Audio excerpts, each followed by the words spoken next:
Welcome guys in another video of Nohi's biology classes. Today we are going to start your lecture of NCERT series grade 11th. So let's start. कल हमने आपको topic पढ़ाया था जो binomial nomenclature होता है वो क्या होता है, ये सब चीज़ें हमने आपको बता दी थी। आइडेंटिफिकेशन बता दिया था, नॉमेनक्लेचर बता दिया था, बायनोमियल नॉमेनक्लेचर आपको बता दिया था, कुछ रूल्स बता दिए थे कि साइंटिफिक नेम कैसे रखा जाता है। तो यहाँ तक हम ऑलरेडी एक्सप्लेन कर चुके हैं। अभी देखिए, name of the author's appears after the specific epithet. Names of the author appears after the specific epithet, यानी स्पेसिफिक एपिथेट के बाद ऑथर क्या कर सकता है, अपना नाम भी लगा सकता है at the end of the biological name and is written in an abbreviation form. Example, Mangifera indica Linnaeus. Linnaeus लिखा हुआ है, लीनियस यानी कैरोलस लीनियस ने मैंगीफेरा इंडिका नाम दिया, तो उन्होंने अपना नाम बाद में जोड़ दिया जिससे पहचान रहे, आइडेंटिफिकेशन रहे कि मैंगीफेरा इंडिका का जो नाम है, आम का जो साइंटिफिक नेम है, वो किसने रखा था, कैरोलस लीनियस ने रखा था। तो आइडेंटिफिकेशन के लिए साइंटिस्ट क्या करते थे, अपना नेम लगा देते थे बाद में। चीज़ों को समझते हुए चलना है। ये आपको पैराग्राफ बहुत ही बोरिंग दिखाई दे सकता है, लेकिन ये बोरिंग नहीं है। यहाँ से फिर क्वेश्चन पूछ लिए जाते हैं और फिर क्वेश्चन का हम आंसर नहीं कर पाते हैं। तो ये जो आपकी बोरियत है ना, इसको हटा दीजिए, बिल्कुल हटा दीजिए। एनसीईआरटी ओपन कीजिए सभी फटाफट से, हाइलाइटर लीजिए, नोटबुक रखिए अपने पास में, पानी की बोतल रखिए पास में और ध्यान लगाकर अच्छे से पढ़ना है। बड़े अच्छे से पढ़ते हुए चीज़ों को चलना है। देखिए तो क्या बताया अभी हमने आपको कि जेनरिक नेम के बाद स्पेसिफिक नेम होता था और स्पेसिफिक नेम के बाद साइंटिस्ट अपना नेम लगा देते थे, साइंटिस्ट नेम। तो उसको भी हम क्या कहेंगे, साइंटिफिक नेम ही कहेंगे। एग्जाम्पल आप देख सकते हैं, Mangifera indica Linnaeus in indicates that this species was first described by Linnaeus. तो इससे क्या पता लगा कि ये जो स्पीशीज है ना, सबसे पहले ये जो डिस्कवर्ड की गई थी ना, ये लीनियस के द्वारा डिस्कवर्ड की गई थी। Since it is nearly impossible to study all the living organism, it is necessary to devise some means to make this possible। यानी क्या हुआ कि ये आगे जाकर ना इम्पॉसिबल हो गई, है ना, इम्पॉसिबल हो गई लिविंग ऑर्गेनिज्म को पहचानने में, कि साइंटिस्ट अपना नेम लगाने में वो इम्पॉसिबल हो गई, नहीं लगा पा रहे थे हर एक चीज़ के लिए। This process is classification. तो भाई आइडेंटिफिकेशन करना किसी भी चीज़ को बहुत टफ रहता है। तो क्या सिर्फ साइंटिफिक नेम अगर हमने दे दिया तो उसका क्लासिफिकेशन हो गया, यानी हम उसको अलग अलग कैटेगरी में पढ़ सकते हैं, कैटेगराइज कर सकते हैं? नहीं पढ़ सकते, कैटेगराइज नहीं कर सकते हैं। चलिए यहाँ मैं आपको एक बहुत अच्छे एग्जाम्पल से समझाती हूँ कि साइंटिस्ट क्या कहना चाह रहे हैं। साइंटिस्ट जो कहना चाह रहे हैं ना, उनकी बातों को आपको समझना है, एनसीईआरटी की लाइनों को समझना है कि एनसीईआरटी हमसे कहना क्या चाहती है। देखिए एनसीईआरटी आपसे क्या कह रही है। आपके पास एक लाइब्रेरी है। क्या है ये? लाइब्रेरी। क्या है बेटा? लाइब्रेरी। एल लिख रही हूँ मैं, लेकिन बोल रही हूँ ना लाइब्रेरी है। अब लाइब्रेरी में ना जो बुक्स है ना, ऐसे पड़ी हुई हैं, एक के ऊपर एक, एक के ऊपर एक, एक के ऊपर एक। लाइब्रेरी फुल भरी पड़ी है। जैसे ही आप इसका डोर खोलते हो ना, तो किताबों के गुच्छे आपके ऊपर आकर गिरने लगते हैं।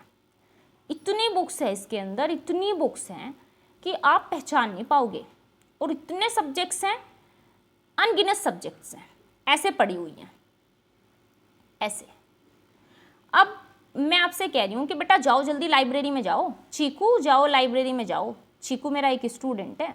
मैं कह रही हूँ बेटा जाओ लाइब्रेरी में जाओ और मेरे लिए अच्छी अच्छी बायो की बुक निकाल के लाओ। चीकू ने जैसे ही गेट खोला, लाइब्रेरी की सारी बुक उसके ऊपर। चीकू रोते हुए आता है, मैम मैं बुक नहीं लेके आऊँगा। क्यों नहीं लाओगे बेटा? मैम सारी किताबें मेरे ऊपर गिर गई, मैं वहाँ छांट नहीं पा रहा हूँ, पहचान नहीं पा रहा हूँ बायोलॉजी की कौन सी। आके रोने लगता है मेरे पास। मैम मैं बिल्कुल नहीं पहचान पाऊँगा कैसी बुक्स हैं, मुझे समझ नहीं आ रही कौन सी बुक्स लेके आनी है। वहाँ इतनी सारी किताबें हैं, वहाँ करोड़ों किताबें हैं, मैं कैसे छांटूंगा? बायोलॉजी की किताबें 2-3 किताब उसमें बायोलॉजी की होगी, मैं कैसे निकालूंगा उनको? तो मैं सोचने लगी कि बच्चा बिल्कुल सही कह रहा है। बच्चे ने तो बहुत सही बात कही है, भाई कैसे निकाल पाएगा, छोटा बच्चा है, नहीं पहचान पाएगा, है ना। तो हमने क्या किया कि चीकू आप रोते क्यों हो? चलो कोई बात नहीं, हम अभी वर्कर्स को लेके चलते हैं, लाइब्रेरी को सेट करते हैं। तो हमने क्या किया, लाइब्रेरी को जाकर सेट किया। तो हमने क्या बना लिया, इस तरीके की ड्रॉर बना ली। ऐसे हमने ड्रॉर बना लिया। हमने क्या किया, मैथ्स की बुक यहाँ लगा दी, बायो की बुक यहाँ लगा दी, फिजिक्स की बुक यहाँ लगा दी, केमिस्ट्री की बुक यहाँ लगा दी, है ना, हिंदी की बुक यहाँ लगा दी, इंग्लिश की बुक यहाँ लगा दी। अब मैंने कहा चीकू अब जाओ बेटा आप, चीकू अब जाओ आप। तो चीकू जाता है और एकदम से 1 मिनट में बायो की किताब लेके आता है। मेरे टेबल पे लाके वो कम से कम 4 किताब रखता है। मैडम ये लो अपनी बायो की बुक, आप यही तो मांग रहे थे ना। मैंने कहा अच्छा भाई, बड़ा आसान हुआ आपको पहचानना एकदम से बायो की बुक, ऐसे पहचानना तो बड़ा आसान हुआ। तो बेटा इस एग्जाम्पल से हमें क्या सीख मिलती है कि कोई भी अगर प्लांट्स हो या एनिमल्स हो, अगर इस तरीके से बिखरे हुए होते हैं ना तो हम कभी नहीं पहचान पाते। जंगली जंतु नहीं पहचान पाते, हम ये नहीं पहचान पाते कि पेट कौन सा एनिमल है। तो पहले क्या किया साइंटिस्ट ने ना, इनको ऐसे ग्रुप में किया, जैसे ग्रुप में मैंने बुक्स की है ना लाइब्रेरी में जाकर, तभी तो चीकू इनको लेके आ पाया। तो हम इजी स्टडी तब कर पाते हैं जब उनका क्लासिफिकेशन किया गया। क्या किया गया? क्लासिफिकेशन। क्लासिफिकेशन का मतलब क्या हुआ? वर्गीकरण, बांटना। वर्गीकरण क्या हुआ उसका मतलब बेटा? वर्गीकरण। वर्गीकरण का मतलब होता है बांटना, चीज़ों को अलग अलग करके रखना। जैसे कि आप अपने घर में अपनी बुक्स को क्या करते हैं? सेपरेट करके रखते हैं कि ग्रेड 11 की बुक्स यहाँ हैं, ग्रेड 12 की यहाँ है, ग्रेड 10 की यहाँ है, ग्रेड 9 की यहाँ है। क्योंकि हम उनको सेल तो नहीं कर सकते, क्योंकि वो हमारे यूज़ की होती है, कभी भी हमें कोई भी टॉपिक्स पढ़ना पड़ जाता है, तो हम उनको सेपरेट करके रखते हैं ना कि 9th की ज़रूरत पड़ेगी तो 9th की यहाँ से निकाल लेंगे, और 10th की ज़रूरत पड़ेगी तो 10th की यहाँ से हम निकाल लेंगे। तो 9th की हमने यहाँ लगा दी, 10th की हमने यहाँ लगा दिया, 11th की बुक्स हमने यहाँ लगा रखी हैं, और 12th की बुक्स हमने यहाँ लगाई हुई हैं। तो चीज़ों को निकालना समझना बहुत आसान रहता है। तो साइंटिस्ट ने क्या किया, साइंटिफिक नेम के बिहाफ पर आइडेंटिफाई करना बहुत मुश्किल होने लगा, तो उन्होंने क्या किया? क्लासिफिकेशन करना शुरू किया। क्या करना शुरू किया बेटा? क्लासिफिकेशन। अब क्लासिफिकेशन कैसे किया गया? देखिए, चीज़ों को समझते हुए चलना है। क्लासिफिकेशन करने के लिए आपको ये पूरा पढ़ना पड़ेगा। Classification is the process by which anything is grouped into convenient categories. यानी किसी भी चीज़ को अगर हम ग्रुप में कर रहे हैं, कन्वीनिएंट यानी अपनी सुविधा के अनुसार, तो हम उसको क्लासिफिकेशन कहेंगे। और इजीली ऑब्जर्वेबल कैरेक्टर, यानी जिन कैरेक्टर को हम ऑब्जर्व कर पाए, जैसे हमने biology, chemistry, physics, maths, English की किताबों को अलग अलग डोर में लगा दिया था। तो हमने क्या लगाया था? विषयों के आधार पर पुस्तिकाओं को बांट दिया था। तो उसी तरीके से एनिमल्स को क्या किया जाएगा? उनकी मॉर्फोलॉजी के आधार पर, फिजियोलॉजी के आधार पर उनको बांट दिया जाएगा, इंटरनल स्ट्रक्चर के आधार पर। मान लो किसी की मॉर्फोलॉजी बिल्कुल सेम दिखाई देती है, तो हम उसको एक ग्रुप में रख देंगे, है ना? किस में रख देंगे? एक में रख देंगे। और मॉर्फोलॉजी अगर डिफरेंट दिखाई देती है तो हम दूसरे ग्रुप में रख देंगे। ठीक है, तो ये मॉर्फोलॉजी क्या होती है? आउटर स्ट्रक्चर के बिहाफ पर। फिजियोलॉजी क्या होती है? इंटरनल स्ट्रक्चर की फंक्शनिंग के बिहाफ पर। सो इंटरनल स्ट्रक्चर की फंक्शनिंग के बिहाफ पर। For example, we easily recognise groups such as plants और एनिमल्स, डॉग्स, कैट्स और इंसेक्ट्स। तो अब आज हम बहुत अच्छे से पहचान पाते हैं कि प्लांट्स कौन है और एनिमल्स कौन है। पहले क्या होता था? पहले तो बेटा सभी चीज़ें लाइव थी ना। कौन कौन? प्लांट्स भी और एनिमल्स भी। भाई ये दोनों चीज़ों को जिंदा माना जाता था, क्योंकि ये दोनों क्या करते हैं? रेस्पिरेशन करते हैं, दोनों क्या करते हैं? ग्रोथ और डेवलपमेंट में पार्टिसिपेट करते हैं, दोनों ही क्या करते हैं? रिप्रोडक्शन करते हैं। तो दोनों चीज़ें लिविंग हुई कि नहीं हुई? तो फिर किसी ना किसी साइंटिस्ट ने तो इनको क्या किया? कैटेगराइज किया था ना। क्यों? क्या कहा था उन्होंने? कि प्लांट जो होते हैं वो ग्रीन होते हैं, इनमें क्या होता है? क्लोरोफिल होता है। एनिमल्स क्या होते हैं? एनिमल्स क्या होते हैं? हेटेरोट्रॉपिक होते हैं, खुद का खाना खुद नहीं बनाते बल्कि दूसरों से लेकर खाते हैं, है ना? और क्या होते हैं? इनके अंदर ब्लड होता है। क्या होता है? ब्लड होता है। इनके अंदर क्या होते हैं? इंटरनल ऑर्गन्स डिफरेंट होते हैं, बट क्लोरोफिल नहीं होता इनके अंदर। क्या नहीं होता? क्लोरोफिल नहीं होता। इनकी आंखें होती हैं, प्लांट्स में आंखें नहीं होती। इनका हेड भी होता है, प्लांट्स में हेड नहीं होता। प्लांट्स में क्या होती है? लीव्स होती हैं, इनमें लीव्स नहीं होती। इनमें लेग्स होते हैं, प्लांट्स में लेग्स नहीं होते। प्लांट्स में रूट्स होती हैं। प्लांट्स एक जगह से दूसरी जगह नहीं जा सकते, है ना? सिर्फ क्रीपिंग प्लांट्स क्या कर सकते हैं? क्रीप कर सकते हैं, क्रोल कर सकते हैं। जबकि एनिमल्स क्या कर सकते हैं? क्रीप भी कर सकते हैं, क्रोल भी कर सकते हैं, और एक प्लेस से दूसरे प्लेस पर जा भी सकते हैं। तो इस तरीके का क्लासिफिकेशन किया गया था कि नहीं किया गया था? तो चीज़ों को इंटरेस्टिंग वे में पढ़ना है, बोरिंग समझ के नहीं पढ़ना है कि ये पैराग्राफ आपको बोरिंग दिखाई दे रहा है। पैराग्राफ एनसीईआरटी का बोरिंग लगेगा, लेकिन बोरियत में हमें पढ़ना नहीं है। तो आपने क्या पढ़ा कि डॉग्स, कैट्स, इंसेक्ट्स जो आज हम इतनी इजी वे में पढ़ते हैं, उसके लिए साइंटिस्ट ने बहुत ज़्यादा एफर्ट्स किए इनको कैटेगराइज करने में। कैटेगराइज का मतलब होता है बांटना, तो उसी को क्या कहते हैं? क्लासिफिकेशन कहते हैं। The moment we use any of these terms, we associated certain characters with the organism in the group. यानी कुछ कैरेक्टर्स के बिहाफ पर, तो कुछ कैरेक्टर्स के बिहाफ पर क्या किया जाता है, ऑर्गेनिज्म को डिफरेंट किया जाता है. What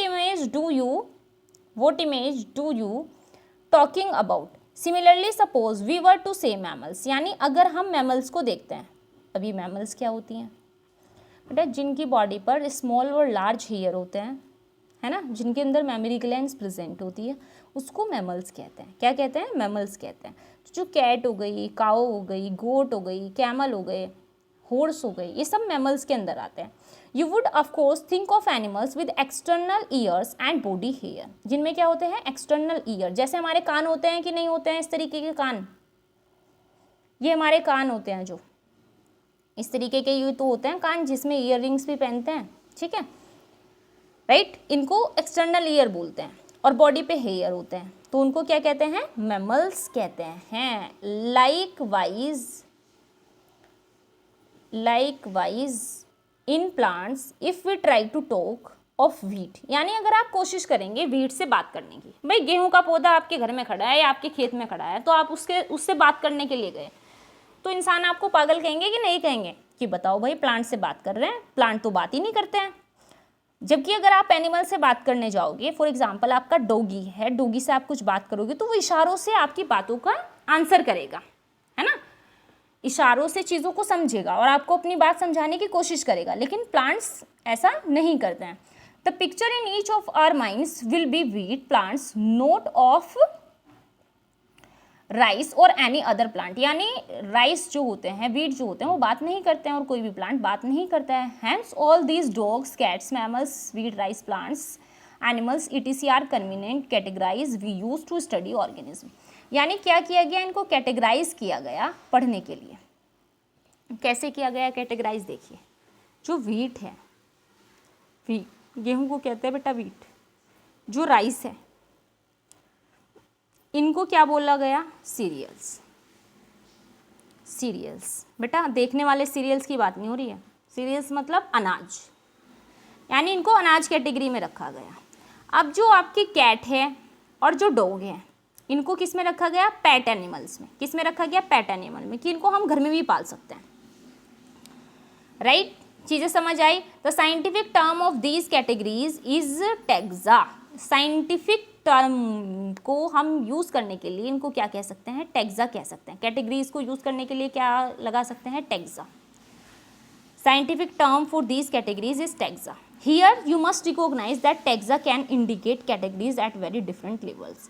यानी टैक्सा क्या करता है? कैटेगरीज को डिफ्रेंशिएट करता है डिफरेंट लेवल पर. Plants also form a taxa. यानी प्लांट्स में भी क्या होते हैं? टैक्सा होते हैं. और एनिमल्स में भी क्या होते हैं? टैक्सा होते हैं. क्या होते हैं? टैक्सा होते हैं. अब ये टैक्सा क्या है, टैक्सोन क्या है, ये हम सब चीज़ें बताने वाले हैं. कैसे बताने वाले हैं? देखिए, आपने सबने पढ़ा होगा, आपने सबने इतना पढ़ा है कि नहीं? फाइलम पढ़ा है, क्लास पढ़ा है, जीनस और स्पीशीज. इतना आपने सभी ने पढ़ा होगा. स्पीशीज बेटा जो फाइलम है ना, मान लो आपने फाइलम मान लिया कोर्डेटा, तो ये जो पूरा का पूरा ये क्लासिफिकेशन है. ये जो मैं आपको ये कह रही हूँ ना, ये क्लासिफिकेशन है. और इसके अंदर जो इसकी एक ये यूनिट है ना, इसको टैक्सा कहते हैं. क्या कहते हैं? टैक्सा. तो फाइलम क्या होता है? कोर्डेटा होता है, नॉन कोर्डेटा होता है. कोर्डेटा फाइलम किसको कहते हैं? जिस एनिमल के अंदर बोन्स प्रेजेंट होती है, जिन भी एनिमल्स के अंदर बोन्स प्रेजेंट होती है, उसको हम फाइलम कोर्डेटा में रखते हैं. क्लास इंसेक्टा क्लास में क्या होता है? इसमें क्या होता है? 3 अपेंडेजेस होते हैं, हेड, थोरेक्स एंड एब्डोमन, ठीक है. विंग्स होते हैं उड़ने के लिए. बटरफ्लाई क्लास इंसेक्टा में आती है. जीनस होती है, अभी हमने आपको बताया मैंगीफेरा. मैंगीफेरा क्या है? जीनस. स्पीशीज़ क्या है? इंडिका. तो स्पीशीज़ भी एक टैक्सा है, जीनस भी एक टैक्सा है, क्लास भी एक टैक्सा है, फाइलम भी एक टैक्सा है. क्या है बेटा? टैक्सा है. तो ये सारे क्या हैं? टैक्सा. लेकिन सिंगल यूनिट को क्या कहेंगे? टैक्सोन. क्या कहेंगे? इसकी सिंगल यूनिट को क्या कहेंगे? टैक्सोन. और ये पूरा का पूरा क्या था? क्लासिफिकेशन. तो चीज़ों को समझने के लिए हमें चीज़ें ईजी करनी पड़ती हैं. तो टैग्स आपको समझ आ गया। Hence based on the characteristics all living organism can be classified or differentiate or different into taxa. This process of classification is taxonomy. यानी जब आप किसी भी ऑर्गेनिज्म को टैक्सा के आधार पर कैटेगराइज करते हैं तो हम उसको क्या कहते हैं, टैक्सोनॉमी स्टडी कहते हैं। क्या कहते हैं, taxonomy. It is a study of taxonomy. External and internal structure along with the structure of cell development process and ecological informations of organism essential and form the basis of modern taxonomic studies. यानी जो taxonomy होती है वो किस आधार पर की जाती है, एक्सटर्नल यानी आउटर कैरेक्टर, बाहर वाले लक्षण। जैसे बाहर से हमारे शरीर में क्या दिखाई देती है, हमारी आंखें दिखाई देती है, हाथ दिखाई देती है, पैर दिखाई देते हैं, लेकिन इंटरनल स्ट्रक्चर में हमारा क्या दिखाई देता है, heart, lungs, kidney, right, blood. तो जो चीज़ें हैं ना, इंटरनल स्ट्रक्चर के बिहाव पर, आउटरनल स्ट्रक्चर के बिहाव पर क्या किया जाता है, कैटेगराइज किया जाता है प्लांट को, और इसी को क्या बोलते हैं, टेक्सोनोमी बोलते हैं। सो टेक्सोनोमी कई तरीके की होती है। Hence characterisation, identification, classification and nomenclature are process that are basic to taxonomy. यानी जो कैरेक्टर है, आइडेंटिफिकेशन है, भाई कैरेक्टर होंगे तभी तो आप किसी चीज़ को आइडेंटिफाई कर पाएंगे ना। आपने देखा प्लांट हरा है, ठीक है, मिट्टी में उग रहा है, ठीक है, धूप से अपना खाना बना रहा है, ठीक है, तो ही तो वो प्लांट है ना। तो ये सारे क्या चीज़ हमने बताई, कैरेक्टर बताया। आइडेंटिफिकेशन, आपने कैरेक्टर को समझा तभी तो आप आइडेंटिफाई कर पाए ना प्लांट को, और जब आप प्लांट को आइडेंटिफाई कर पाए तभी तो आपने कहा ना कि मैम ये घास है, ये नीम है, ये आम है। भाई घास घास क्यों है, क्योंकि वो छोटा है ना। नीम क्यों है, क्योंकि मैम नीम पे नहीं बोली आ रही है, वो कड़वा है, इसका नाम नीम है तो इसको नीम कह रहे हैं। आम पे आम आ रहे हैं, वो मीठे आम है, और आम का पेड़ बड़ा होता है, उससे लकड़ी भी निकलती है। तो फिर आपने क्लासिफिकेशन करना शुरू किया। नोमेनक्लेचर, यानी आपने मैंगो को मैंगो नाम दिया, नीम को नीम दिया, ठीक है, ग्रास को ग्रास दिया। तो ये जो पूरा प्रोसेस है, आइडेंटिफिकेशन, क्लासिफिकेशन और नोमेनक्लेचर, ये हम किसके अंदर पढ़ते हैं बेटा, टेक्सोनोमी के अंदर पढ़ते हैं। किसके अंदर पढ़ते हैं, भूल मत जाना, टेक्सोनोमी। ये टेक्सोनोमी अगर आप बायोलॉजी पढ़ रहे हैं ना, आपका कहीं भी पीछा नहीं छोड़े। ये टेक्सोनोमी एक अपने आप में बहुत इंपॉर्टेंट टर्म है। ना ही तो आपको क्लासिफिकेशन छोड़ने वाला है, और ना ही आपको टैक्सा छोड़ने वाला है, ना ही आपको फाइलम छोड़ने वाला है। अगर आपको प्लांट्स पढ़ने हैं ना, तो आपको टेक्सोनोमी आनी चाहिए। तो चैप्टर आपको बोरिंग लग सकता है, लेकिन बोरिंग बिल्कुल भी नहीं है, ठीक है। तो टेक्सोनोमी आपको लाइफ लॉन्ग पढ़नी है। अगर आपको यूजी करना है, पीजी करना है, तो आपको टेक्सोनोमी पढ़नी पड़ेगी, क्योंकि बायो में प्लांट्स पढ़ने पड़ते हैं, ठीक है। चलिए चीज़ों को समझते हुए चलते हैं। अब चीज़ों को कहाँ से समझना है हमें, देखिए क्या लिखा हुआ है, taxonomy is not something new. Taxonomy कोई न्यू नहीं है। Human beings have always been interested to knowing more and more about the various kinds of the organism. यानी ह्यूमन बींग भी कोशिश करते हैं कि भाई नए नए ऑर्गेनिज्म क्या हैं, कैसे डेवलपमेंट हो रहा है। आए दिन एक नई रिसर्च निकल जाती है, कभी फिशिस की तो कभी मच्छर की। ह्यूमन बींग क्या करते हैं, कोशिश करते हैं नए नए ऑर्गेनिज्म को जानने की। In early days human beings needed to find sources for their basic needs of food, clothing and shelter. यानी शुरुआती दिनों में ह्यूमन बींग्स को ज़रूरत होती थी खाने की, कपड़ों की और रहने की। And the earliest classification were based on the usages of the various organism. तो पहले क्या किया जाता है, ऑर्गेनिज्म को यूज़ किया जाता था। कैसे ऑर्गेनिज्म को यूज़ किया जाता था, भाई आप प्लांट से प्लांट से आप क्या लेते थे, फूड लेते थे कि नहीं, और प्लांट से ही आपके क्लोथ बन जाते थे, कपड़े बन जाते थे, और प्लांट से ही आप अपने रहने के घर बना लेते कि नहीं बना लेते थे, यस बना लेते थे। Human beings were since long not only interested in knowing more about different kinds of organism and their diversities but also the relationship among them। यानी ह्यूमन बींग्स पहले से ही बहुत ज़्यादा लंबे समय तक तो नहीं जीते हैं, लेकिन हमेशा ही इंटरेस्टेड रहते हैं नई चीज़ों को जानने के लिए कि डाइवर्सिटीज़ कैसे आई, नए नए ऑर्गेनिज्म कैसे डेवलप हुए। The word systematics is derived from the Latin word systema. जो सिस्टमेटिक वर्ड है वो सिस्टेमा से डेराइव्ड हुआ है, जिसका मीन है सिस्टमेटिक अरेंजमेंट ऑफ ऑर्गेनिज्म। यानी जब ऑर्गेनिज्म को सिस्टमेटिक वे में अरेंज कर दिया गया। कैसे अरेंज किया गया, देखिए कुछ एनिमल बेटा यूनिसेलुलर होते हैं, जिनका शरीर एक ही सेल से मिलके बना है, उनको प्रोटोजोआ कहते हैं। क्या कहते हैं, प्रोटोजोआ। कुछ मल्टीसेलुलर बने होते हैं, यानी बाईसेलुलर होते हैं, क्या कह सकते हैं, पोरीफेरा। क्या कह सकते हैं, पोरीफेरा। कुछ कई सारी सेलों से मिलकर बने होते हैं, उनको बोल सकते हैं सीलेंट्रेटा। क्या बोल सकते हैं, सीलेंट्रेटा। तो हम आगे आने वाले चैप्टर्स में बड़ी डिटेल में पढ़ने वाले हैं प्रोटोजोआ, पोरीफेरा, सीलेंट्रेटा, ठीक है, एनिलिडा, आर्थ्रोपोडा, मोलस्का, इकानोडर्मेटा, सब चीज़ें बड़ी डिटेल में पढ़ने वाले हैं। वहाँ आपको सब चीज़ें क्लियर हो जाएंगी। आपको इस चैप्टर में जो टर्मिनोलॉजी क्लियर करनी है वो आपको इतना क्लियर करना है कि भाई क्लासिफिकेशन क्या होता है, आइडेंटिफिकेशन क्या होता है, साइंटिफिक नेम क्या होता है, नॉमेनक्लेचर क्या होता है और टेक्सोनोमी क्या होता है, और ये सिस्टमेटिक्स क्या है। ये चीज़ें आपको क्लियर करनी है। तो सिस्टमेटिक्स क्या है, systematic arrangement of organism. Clear.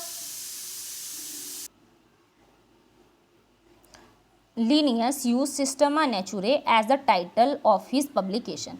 यानी जो लीनियस थे, लीनियस ने एक बुक लिखी थी जिसका नेम उन्होंने सिस्टमा नेचुरे नेम रखा था, Systema Naturae. The scope of systematics was later enlarged to include identification, nomenclature, classification, ठीक है।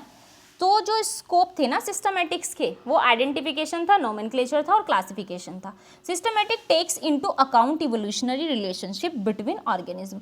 सिस्टमैटिक्स क्या रखता था, एक इवोल्यूशनरी रिलेशनशिप रखता था। इवोल्यूशनरी रिलेशनशिप कैसे रखता था भाई, सबसे पहले क्या है, सबसे पहले कहा जाता था कि जो लाइफ की जो ओरिजिन हुई है, जो जीवन की उत्पत्ति हुई है, वो वाटर से हुई है। किससे हुई है, वाटर से। कि सबसे पहले वाटर में पनपने वाले जीव आए जो वाटर के अंदर रहते थे। अब वाटर के अंदर कौन रहता था, फॉर एग्जाम्पल अमीबा, है ना, for example paramecium, for example paramecium, amoeba, Euglena, है ना, इस तरीके के जीव वाटर के अंदर रहते थे। फिर इनके बाद क्या कहा गया कि वाटर के बाद ना टेरेस पे लाइफ आई, जैसे कि स्नैक हो गए।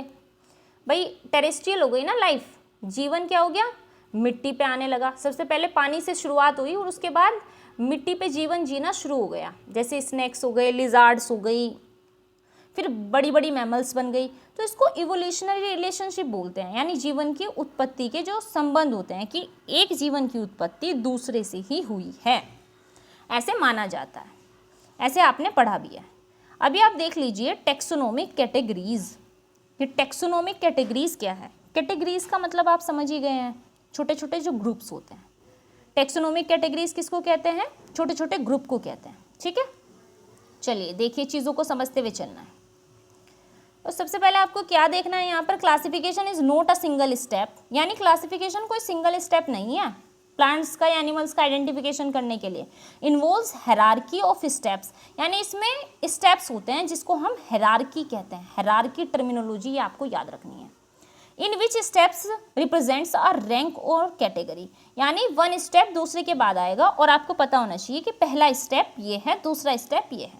जैसे कि आपको पता है कि अगर आपको नीट क्रैक करना है तो आपको सबसे पहले तो ग्रेड 10th ही पास करनी पड़ेगी ना। ग्रेड 10 के बाद आप 11th पास करेंगे, 11th पास करने के बाद आप 12th पास आउट होंगे, 12th पास आउट होने के बाद आप तभी तो एलिजिबल होंगे ना, या तो अपीयरिंग होने चाहिए 12th में या आप एलिजिबल होने चाहिए ग्रेड 12 के। तो स्टेप है ना नीट को क्रैक करने के लिए भी। फिर आप नीट का फॉर्म फिल करेंगे, फिर एग्जाम देंगे, फिर रिजल्ट आएगा, देन आपका नेम आएगा, देन आप सिलेक्ट होंगे।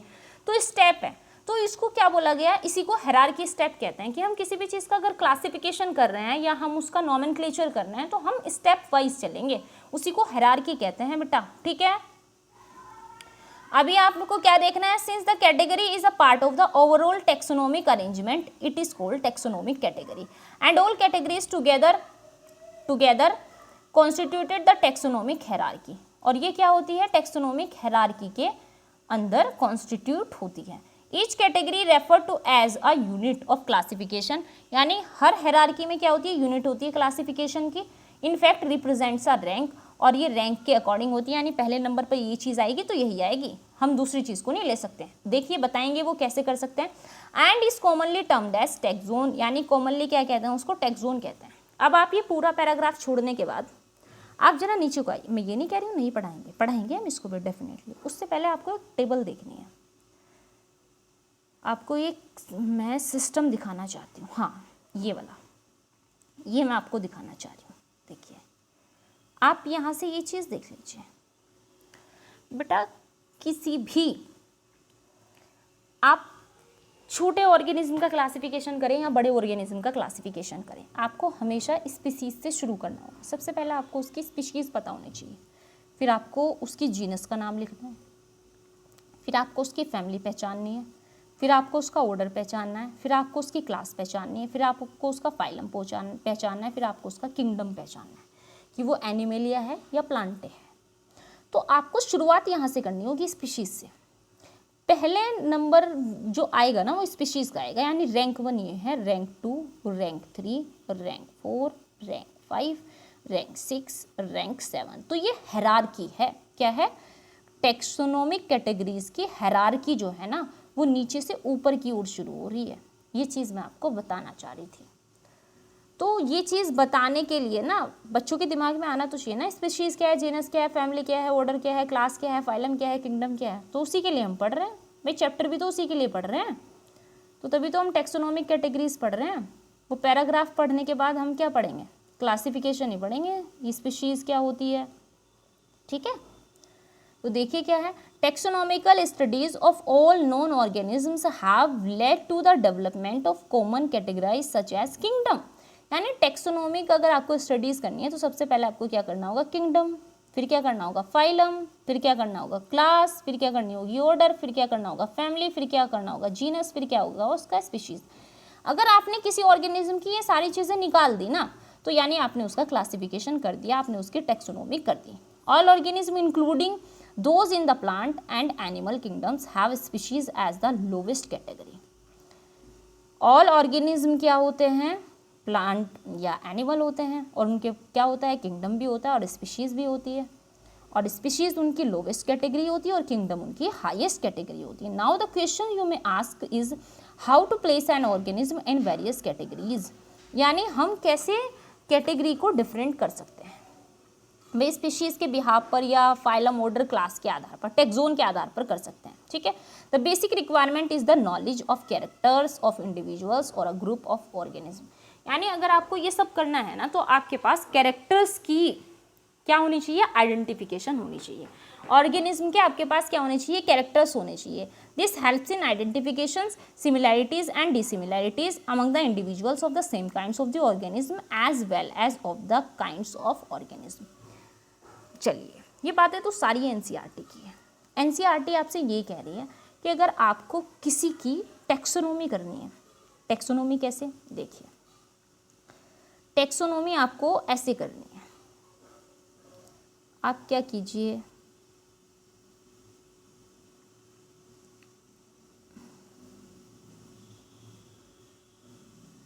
आप ऐसे बॉक्स बना लीजिए। अभी आपको क्या करना है? आपको क्या करनी है? टेक्सोनोमी करनी है। फॉर एग्जाम्पल यहाँ पे आपका है ह्यूमन और यहाँ पर आपका है प्लांट। तो आपको सबसे पहले तो स्पीशीज से शुरू करना है ना। आपको पता होना चाहिए इसकी स्पीशीज क्या है। तो स्पीशीज के आपको ह्यूमन के कैरेक्टर पता होने चाहिए ना कि ह्यूमन स्पीशीज के कैरेक्टर क्या होते हैं। उस स्पीशीज के जब तक आपको कैरेक्टर नहीं पता होंगे कैसे आप करोगे? जीनस, आपको जीनस के कैरेक्टर पता होने चाहिए, ह्यूमन बीइंग की फैमिली, ऑर्डर, सब चीज़ों के क्या पता होने चाहिए? कैरेक्टर पता होने चाहिए। और ये टेक्सोनोमी क्यों की जा रही है भाई? टेक्सोनोमी इसको नाम देने के लिए की जा रही है। आप थोड़ी जानते हो ह्यूमन ह्यूमन है, आप ह्यूमन को ह्यूमन नेम देने के लिए इसकी टेक्सोनोमी कर रहे हो। प्लांट को प्लांट का नाम देने के लिए आप इसकी टेक्सोनोमी कर रहे हो। आप इसके डिफरेंट डिफरेंट कैरेक्टरिस्टिक्स को समझाने के लिए, इजी करने के लिए, स्टडी को ब्रांच में तोड़ने के लिए आप क्या कर रहे हो? टेक्सोनोमी कर रहे हो। तो साइंटिस्ट ने बहुत एफर्ट्स किया टेक्सोनोमी निकालने के लिए। ठीक है, तो हम क्या करेंगे? टेक्सोनोमी कैटेगरीज भी निकालेंगे, लेकिन टेक्सोनोमी कैटेगरीज की जो हम स्पीशीज़ हैं, जीनस हैं, उनके जो कैरेक्टर्स हैं वो हम कल पढ़ेंगे, कल वाले लेक्चर में पढ़ेंगे, क्योंकि आज का लेक्चर काफ़ी लॉन्ग हो गया है। आप इससे क्या कीजिए, जो जितना अभी हमने पढ़ा है ना इन चीज़ों को लर्न कीजिए, नोट्स बनाइए, एनसीईआरटी को अंडरलाइन करते हुए चीज़ों को यहीं के यहीं पढ़िए। ठीक है, आप अपने अकॉर्डिंग लाइन टू लाइन पढ़िए, लेक्चर को बार बार देखिए। कोई डाउट है तो आप पूछिए, कमेंट बॉक्स में कमेंट डाल दीजिए। लेकिन ये वाली चीज़ हम कल स्टार्ट करने वाले हैं, कल फ्री माइंड से ये चीज़ें करते हैं क्योंकि ये बहुत इंटरेस्टिंग होने वाली हैं चीज़ें। तो आज के लेक्चर में आपको बहुत इंटरेस्ट आया होगा, मुझे पता है, चीज़ें आपने समझ के पढ़ी होंगी, समझ के चले होंगे आप, ठीक है। तो हम क्या करते हैं, कल लेक्चर स्टार्ट करते हैं इसका।